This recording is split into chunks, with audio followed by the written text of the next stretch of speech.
And some very tense moments left our county's second largest city with a big hole on its city council. Chula Vista needs to appoint a new council person soon, and if it doesn't, our South Bay reporter Joe Little says it will cost the city hundreds of thousands of dollars. One of the candidates also says that the stalemate doesn't make the city look good. Is there anybody else you'd like to offer up? No, not at this time.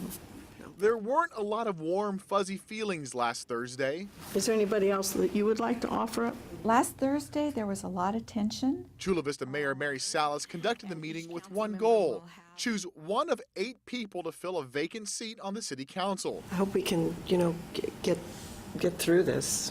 They got nowhere. Great question. One of the 8 candidates, Mark Luag, wrote on my 10 News Facebook page, "The deadlock is not a good thing." He wrote, "It sends the wrong message that they cannot collaborate and work as a team for the greater good." There are certain candidates that are not acceptable to me. There are certain candidates that are not acceptable to others. This thing is a swing vote. Political consultant Laura Fink says the council members probably won't get their first choice. They need 3 votes to appoint.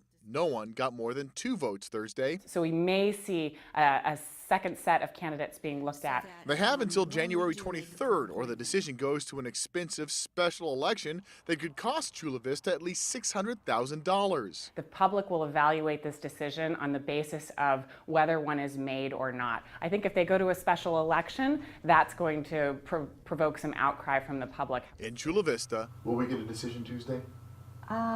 It's hard to say. Joe Little, 10 News. Well, tomorrow's meeting begins at 2 p.m. and we will bring you any decision on 10 News if one is made.